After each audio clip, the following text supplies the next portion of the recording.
Hello everyone, I hope आप सभी अच्छे होंगे।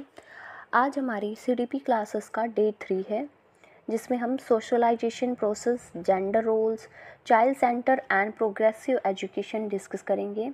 हमने लास्ट वीडियो में हेरिडिटी और इन्वायरमेंट एंड इंडिविजुअल डिफरेंसेस थे, वो हमने डे 2 में कवर कर लिया था, और डे 1 में हमने ग्रोथ एंड डेवलपमेंट के जितने भी पॉइंट्स थे वो हमने सभी पढ़े थे। आइए आज का सेशन हम शुरू करते हैं। अगर जो आपको कोई भी डाउट है तो आप हमें कमेंट कर सकते हैं, और हमारे टेलीग्राम पे आप ज्वाइन कर सकते हैं, जिसमें आपको सभी वीडियोस के लिंक अवेलेबल होंगे। आइए शुरू करते हैं। Socialisation. Socialization. First of all, we read definition. The process of adapting one's behavior to the norms and values of society and or culture. इन हिंदी, किसी संस्कृति या समाज के मानदंडों के अनुसार अपने व्यवहार को ढालने की प्रक्रिया। आप हिंदी के नोट्स में भी आप इसको देख सकते हैं। समाज क्या होता है? संस्कृत शब्द समाज का अर्थ है सम, इकट्ठा, और अज, साथ रहना, meaning A group of people who live together and share common values and norms. Basically ये क्या होता है? सोशलाइजेशन। इसके डेफिनेशन को पढ़ते हैं। ये एक प्रोसेस है जिसमें हम अपने बिहेवियर को सोसाइटी या कल्चर के नॉर्म्स और वैल्यूज़ के हिसाब से बदलते हैं। हिंदी में समझे तो ये क्या है? हमने हिंदी में पढ़ा, ये वो प्रोसेस है जिसमें हम अपने बिहेवियर को अपने आसपास के सोसाइटी के रूल्स और वैल्यूज़ के अकॉर्डिंग बदलते हैं। और अगर हम समाज में हमने ये टॉपिक्स पढ़े थे, संस्कृत शब्द, ये क्या है? इसका मीनिंग है लोगों का एक ग्रुप जो साथ रहता है और कॉमन वैल्यूज़ और नॉर्म्स शेयर करता है। आई होप ये आपको क्लियर है। आगे हम पढ़ते हैं। आगे है हमारा सोशलाइजेशन प्रोसेस। ये क्या होता है? पढ़ते हैं। पहला है formal socialization and second one जो है इनफॉर्मल सोशलाइजेशन। पहले हम इसको पढ़ते हैं। Formal socialization happens in structured environment like school, institution and work places, and informal socialization occurs through family, friends and daily life interactions. Basically ये जो है फॉर्मल सोशलाइजेशन, ये स्ट्रक्चर्ड इन्वायरमेंट में होता है, जैसे स्कूल, इंस्टीट्यूशन और वर्क प्लेस में। और जो इनफॉर्मल सोशलाइजेशन होता है ये फैमिलीज़, फ्रेंड और डेली लाइफ इंटरेक्शंस के थ्रू होता है। आई होप ये पॉइंट्स आपको क्लियर हैं। आइए हम आगे के पॉइंट्स को पढ़ते हैं। Now importance of socialization, control of human behavior and continuous process. पहले हम पढ़ते हैं control of human behavior, help guides and control human activities in a way that is acceptable within a society. Basically ये क्या होता है? Control of human behavior helps guide and control human actions in a way that is acceptable within a society. Second भी point पढ़ लेते हैं। Continuous process. Socialization is ongoing throughout an individual's life from childhood to adulthood. Importance of socialization, इसमें हम क्या समझते हैं कि सोशलाइजेशन का क्या इंपॉर्टेंस होता है? सबसे पहले तो ये कंट्रोल करता है ह्यूमन बिहेवियर को, ये हेल्प करता है ह्यूमन एक्शंस को कंट्रोल करने में, ताकि वो सोसाइटी के नॉर्म्स के अकॉर्डिंग हो सके। और दूसरा पॉइंट है कंटिन्यूअस प्रोसेस। जो सोशलाइजेशन होता है एक प्रोसेस है जो चाइल्डहुड से लेकर अडल्टहुड तक चलती रहती है। आई होप ये आपको क्लियर है, क्योंकि ये बहुत बेसिक सी नोट्स हैं, आपको ईजिली समझ में आ जाएंगे। अब है एजेंट्स ऑफ सोशलाइजेशन। अब हम पढ़ेंगे एजेंट्स की, सोशलाइजेशन के क्या क्या एजेंट्स होते। पहले है family. First place where socialization occurs, primary values and norms are learned here. Family में हम क्या एजेंट्स होता है सोशलाइजेशन में, हम क्या सीखते हैं? ये वो पहला जगह है जहाँ सोशलाइजेशन होता है, जहाँ पे हम अपने प्राइमरी वैल्यूज़ और नॉर्म्स को सीखते हैं। सेकेंड दे रखा है school, formal education and learning of social roles, behaviour and norms. जो सेकेंड पॉइंट है ये फॉर्मल एजुकेशन और सोशल रोल, बिहेवियर और नॉर्म्स यहाँ सीखे जाते हैं। Now peers, friends and people of similar age influence social behaviour and interactions. Peers में दोस्तों और सिमिलर एज के लोगों को भी सिमिलर लोगों का भी हमारे भी सोशल बिहेवियर पे इन्फ्लुएंस होता है। Now media, television, social media and other platforms shape perceptions, ideas and norms. So basically जो मीडिया है यानी कि टेलीविज़न, सोशल मीडिया और दूसरे भी प्लेटफॉर्म्स होते हैं जो आइडियाज़ और नॉर्म्स को शेप करते हैं। Now, workplace, neighborhood, sports team, social interaction in these settings influence behavior and norms. So basically, workplace पे neighborhood, social team, ये क्या है, इन जगह पे social interactions हमारे behavior norms को influence करते हैं। Now, religions, teachings and practice also play a major role in socialization. Religions, teaching और practice भी socialization में important role play करती है। आई होप ये पॉइंट आपको क्लियर है। So now key point, socialization shapes how we think, behave and interact in a society. It influences both individual and collective behaviour, takes place various stages and different environment throughout life. So ये क्या है, हम इसमें पढ़ते हैं कि points में कि सोशलाइजेशन से हमारी थिंकिंग, बिहेवियर और सोसाइटी में इंटरेक्शन शेप होती हैं. ये इंडिविजुअल और कलेक्टिव बिहेवियर दोनों इन्फ्लुएंस करता है. ये प्रोसेस लाइफ के डिफरेंट स्टेजेस और इन्वायरमेंट में होता है. अब है agents of socialization. So basically अभी जस्ट हमने इस एक स्लाइड पहले ही इसको डिस्कस किया था. एजेंट्स, सोशलाइजेशन के एजेंट्स को हमने डिस्कस किया था. ये आपको क्लियर हो गया होगा. So now types of socialization. अब हम सोशलाइजेशन के यानी कि समाजीकरण के प्रकार के बारे में पढ़ेंगे कि समाजीकरण क्या होता है. सो फर्स्ट पॉइंट है प्राइमरी सोशलाइजेशन यानी कि प्राथमिक समाजीकरण. Influence by friends and family यानी कि परिवार is the primary agent of socialization where children learn basic norms, value and behaviour.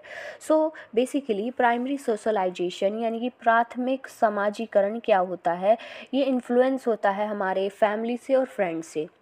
ये वो टाइम होता है जब बच्चे अपनी फैमिली से सबसे पहले बेसिक नॉर्म्स, वैल्यूज़, बिहेवियर सीखते हैं. फैमिली ही उनका पहला स्कूल होता है. नाउ सेकेंडरी सोशलाइजेशन यानी secondary socialization takes place outside the home. Example school, विद्यालय, where children interact with peers and learn additional social norms and roles. So basically जो second point है सेकेंडरी सोशलाइजेशन, ये socialization घर के बाहर होता है जैसे स्कूल या फ्रेंड्स के साथ.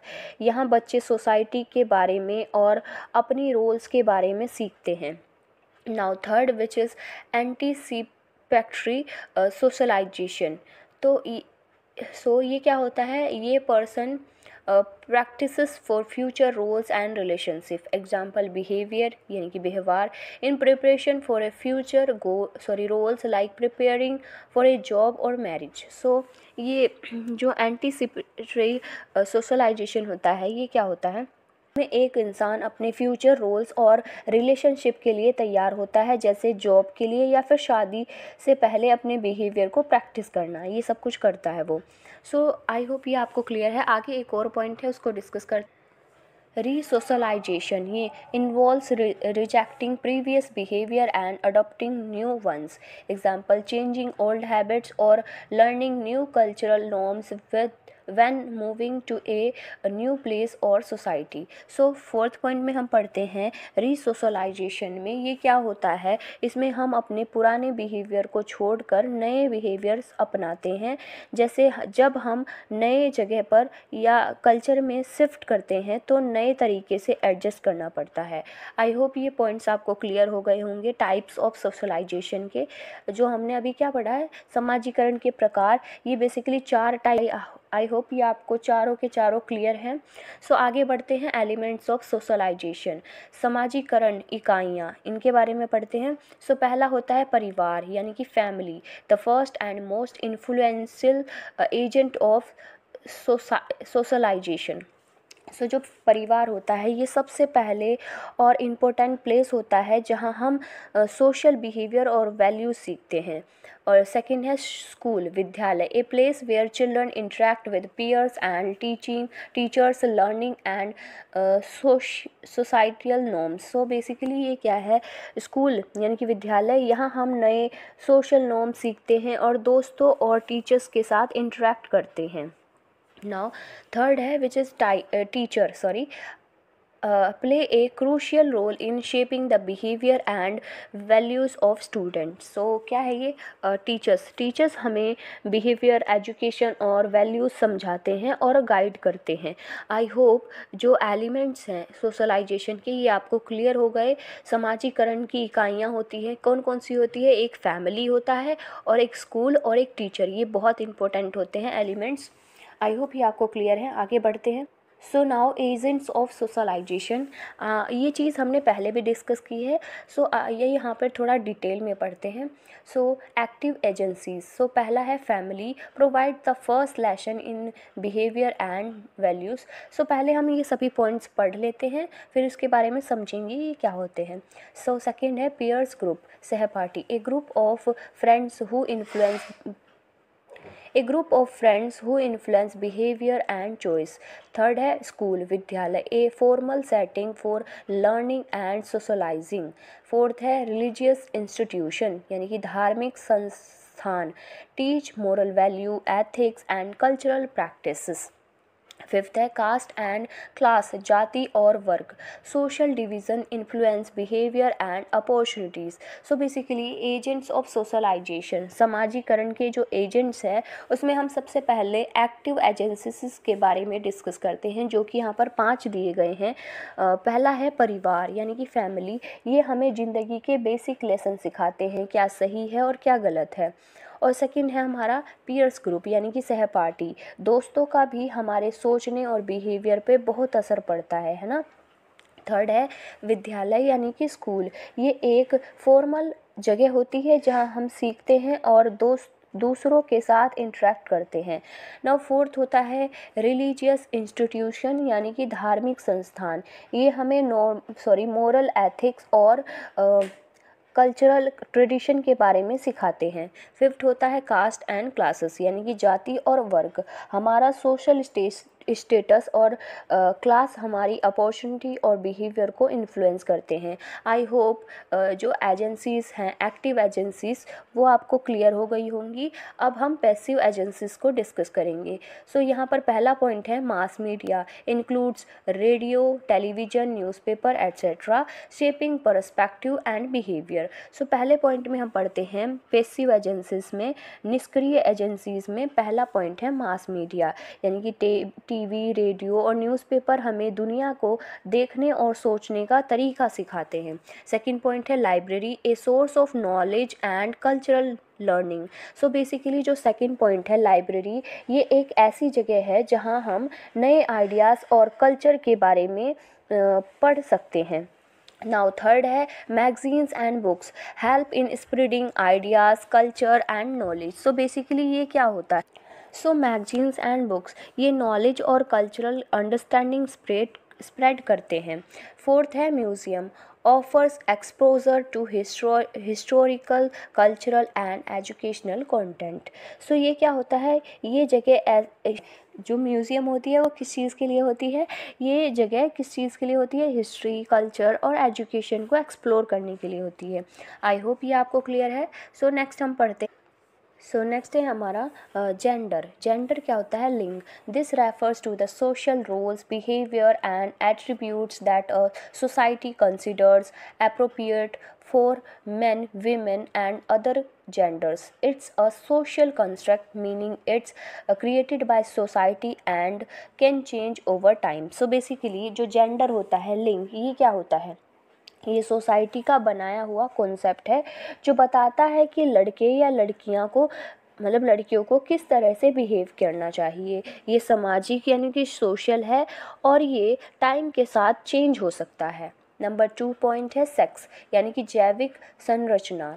This is biological and refers to the physical characteristics like reproductive organs, chromosomes and hormones that define someone as male और female at birth. So second point में हम सेक्स के बारे में पढ़ते हैं यानी कि जैविक संरचना. ये बायोलॉजिकल है जो हमारे फिजिकल ट्रेट्स जैसे कि हमारे जीन्स जो होते हैं यानी कि जेनेटेलिया और क्रोमोसोम्स, हॉर्मोन्स पे बेस्ड होता है. इससे ये डिसाइड होता है कि कोई लड़का है या लड़की है. आई होप ये आपको क्लियर है. So now gender role. These are expectations and behaviors society thinks are suitable for each gender. For example, some might think girls should play with dolls and boy with trucks. So basically ये point हमें क्या explain करता है? सो gender roles यानी कि ये वो expectation है जो सोसाइटी लड़के और लड़कियों से एक्सपेक्ट करती है। जैसे लड़कियों को डॉल्स के साथ खेलना चाहिए और लड़कों को ट्रक्स के साथ। सो ये जो होते हैं ये जेंडर रोल्स होते हैं जो सोसाइटी एक तरह से लड़के और लड़कियों के लिए यानी बॉयज़ और गर्ल्स के लिए डिसाइड करके रखते हैं।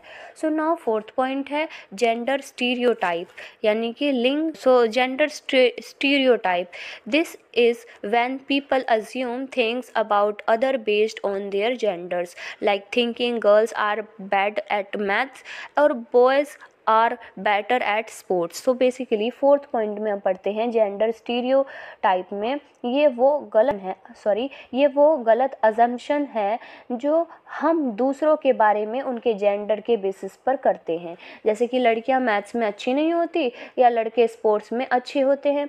ये क्या है? एक तरह से जेंडर स्टीरियोटाइप है।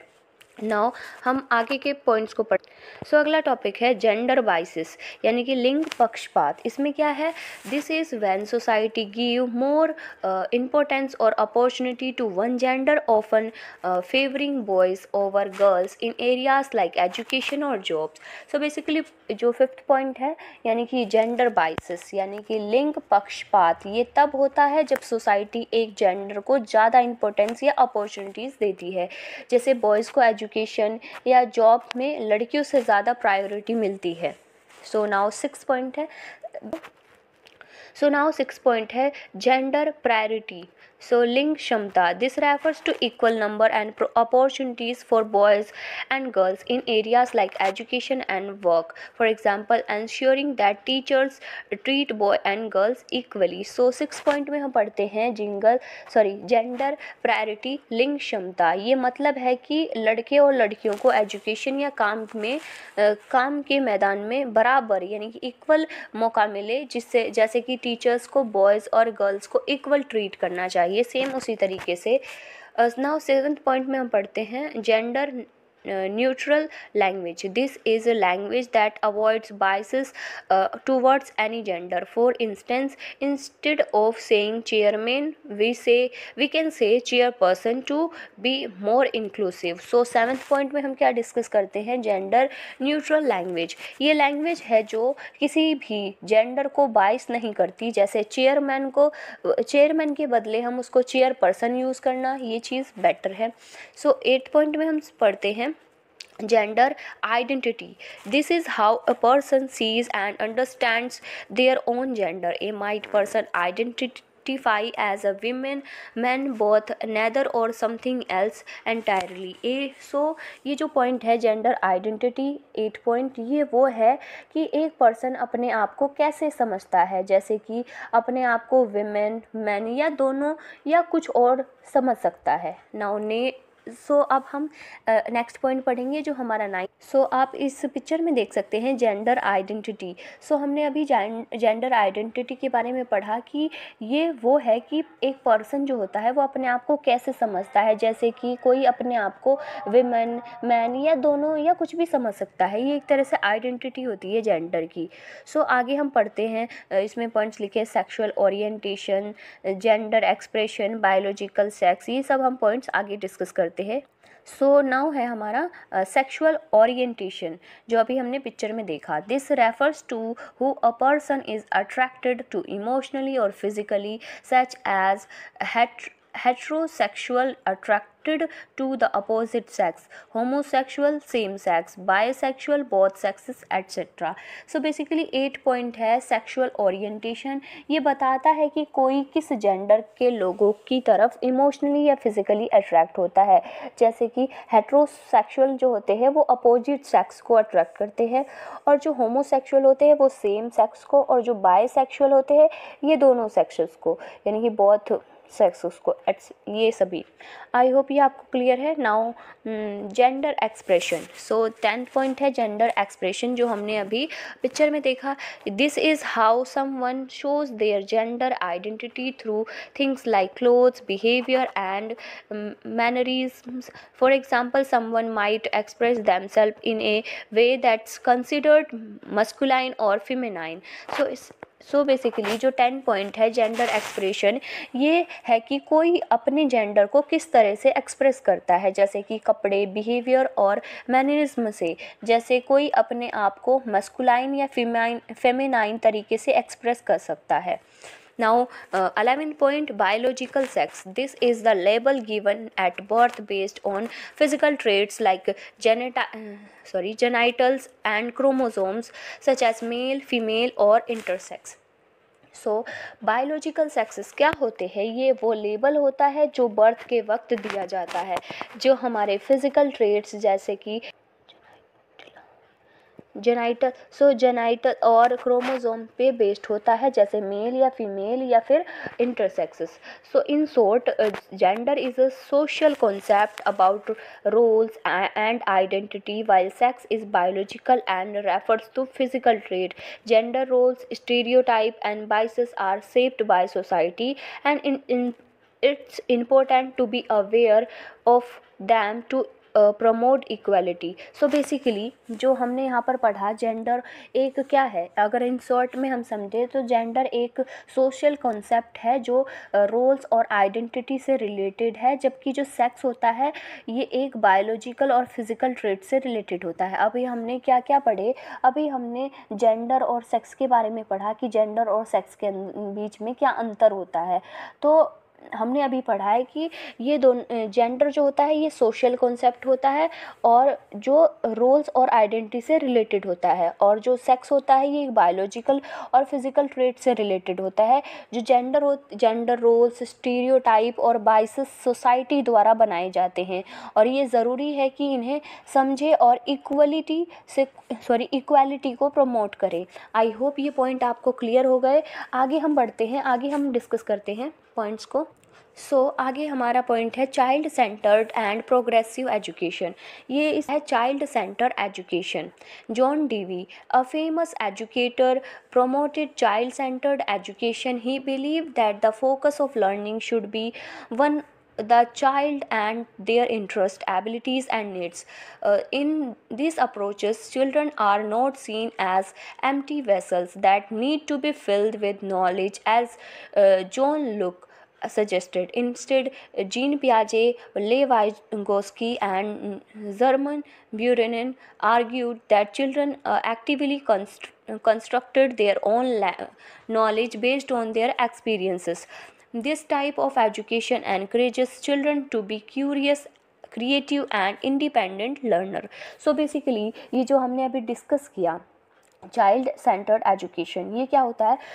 इसके बारे में समझते हैं। जो जॉन डीवी है एक फेमस एजुकेटर, इन्होंने क्या किया? इन्होंने चाइल्ड सेंटर एजुकेशन को प्रमोट किया। उनका कहना था कि लर्निंग का फोकस बच्चों पे होना चाहिए, उनके इंटरेस्ट, एबिलिटीज़ और नीड्स के ऊपर, है ना। इस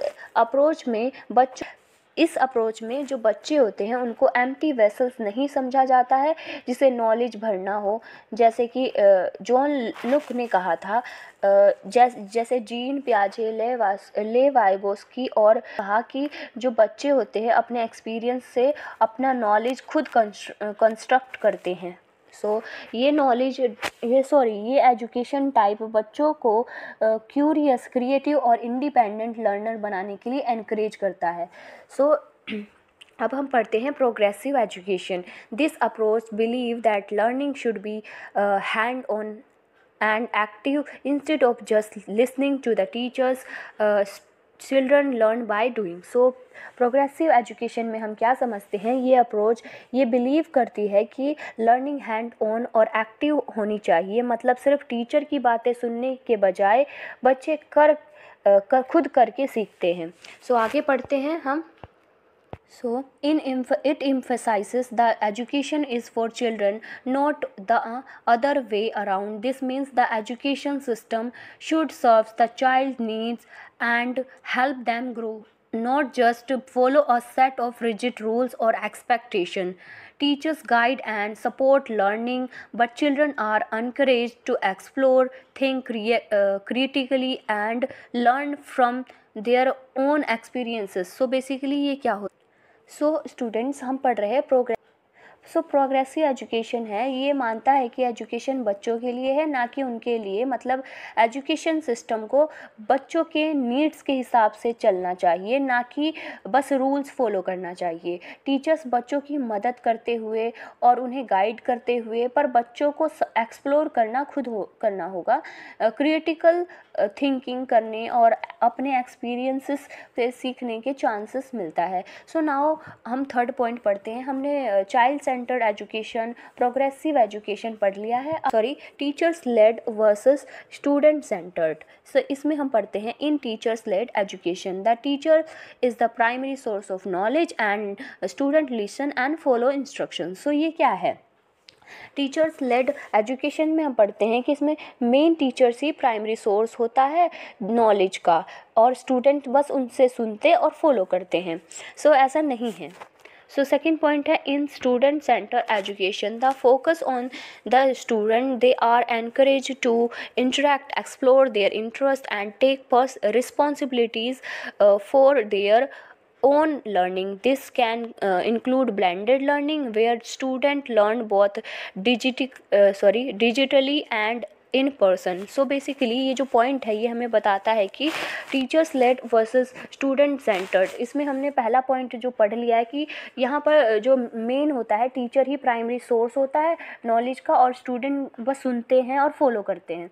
सो सेकेंड पॉइंट में हम पढ़ते हैं स्टूडेंट सेंटर एजुकेशन। ये इसका मेन फोकस जो है स्टूडेंट पे होता है, उन्हें अपनी इंटरेस्ट को एक्सप्लोर करना और इंटरेक्ट करना और अपनी जो लर्निंग की रिस्पॉन्सिबिलिटी है उनको लेने का मौका मिलता है। ये ब्लेंडेड लर्निंग भी हो सकता है जहाँ बच्चे डिजिटली और इन पर्सन दोनों तरीके से सीखते हैं, मतलब ऑनलाइन से भी सीखते हैं और ऑफलाइन से भी सीखते हैं।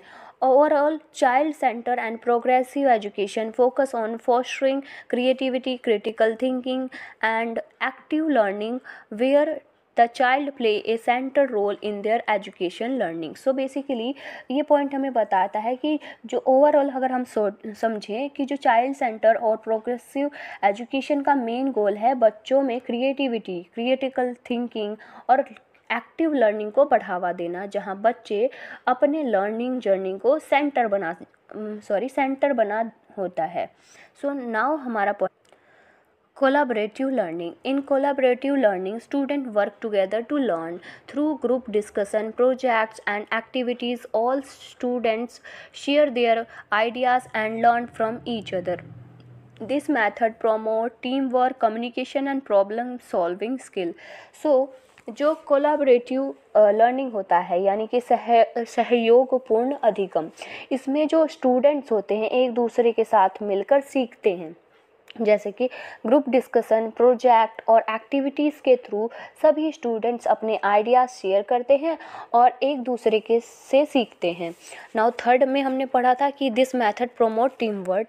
सो ये मेथड जो होता है टीम वर्क, कम्युनिकेशन और प्रॉब्लम सॉल्विंग स्किल्स को प्रमोट करता है। Now all round development, this approach focuses on the physical, mental, emotional and social development of children.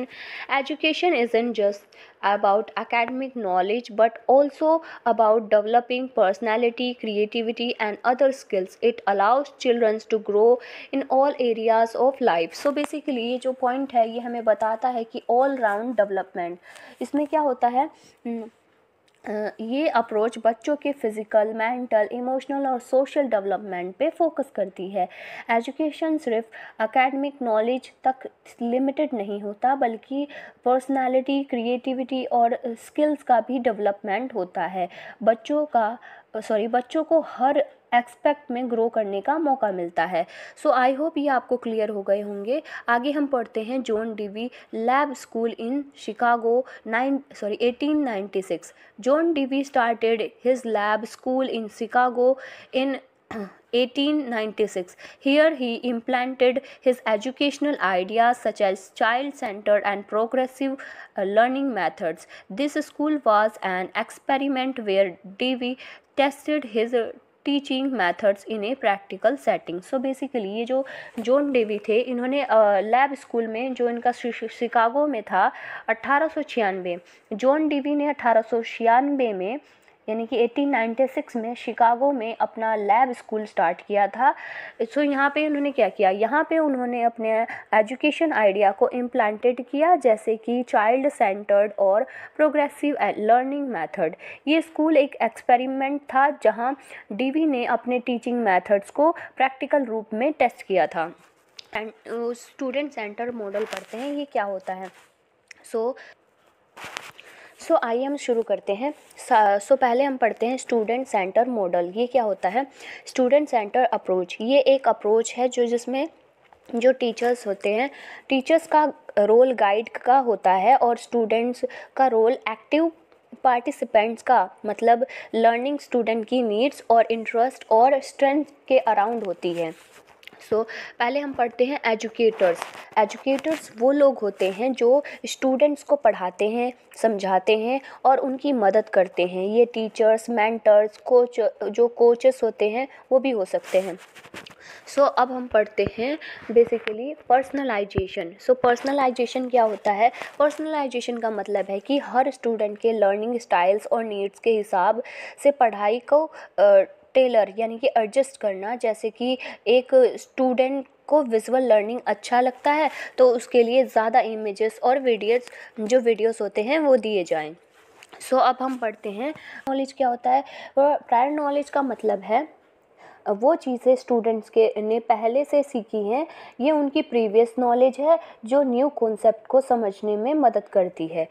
अभी हम पढ़ते हैं any time anywhere learning. Any time anywhere learning में क्या होता है, इसका मतलब है कि स्टूडेंट को पढ़ाई के लिए किसी स्पेसिफिक टाइम और जगह पर डिपेंड नहीं होना पड़ता। वो अपने कन्वीनियंट टाइम और प्लेस पर सीख सकते हैं, जैसे ऑनलाइन क्लासेस या फिर सेल्फ बेस्ड कोर्सेस से। स्टूडेंट डायरेक्टेड लर्निंग, अब हम पढ़ते हैं, अब हम क्या पढ़ेंगे, स्टूडेंट डायरेक्टेड लर्निंग। बेसिकली ये क्या होता है। स्टूडेंट डायरेक्टेड लर्निंग में स्टूडेंट्स अपने लर्निंग प्रोसेसेस को खुद कंट्रोल करते हैं। वो अपने गोल्स सेट करते हैं, अपनी पेस पर पढ़ाई करते हैं और रिसोर्सेज का यूज़ करते हैं जो उन्हें ज़रूरी लगता है। अब हम पढ़ते हैं पीयर्स। पीयर्स क्या होते हैं, वो लोग होते हैं जो स्टूडेंट के एज ग्रुप या लेवल के होते हैं। पीयर्स के साथ डिस्कशन और कोलैबोरेशन से स्टूडेंट नए आइडियाज़ मिलते हैं और वो एक दूसरे से सीखते हैं। अब हमारा पॉइंट है सक्सेस क्राइटेरिया। ये क्या होता है।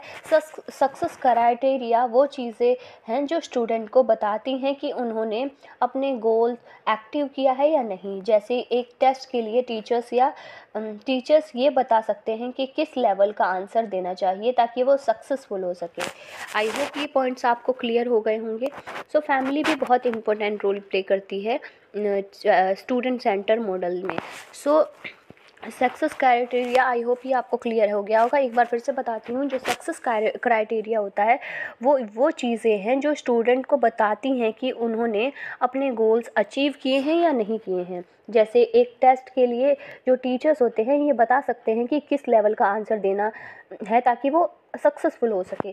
आई होप ये सभी पॉइंट्स आपको क्लियर हो गए होंगे। आज हमने बहुत सारे टॉपिक्स जो हैं इस वीडियो में कवर किया है। अगर इससे रिलेटेड आपको कोई भी डाउट है तो आप हमें कमेंट्स में बता सकते हैं और आप हमारे टेलीग्राम पे ज्वाइन कर सकते हैं जहां पर सभी वीडियो के लिंक अवेलेबल होते हैं। थैंक यू एवरीवन, मिलते हैं नेक्स्ट सेशन में।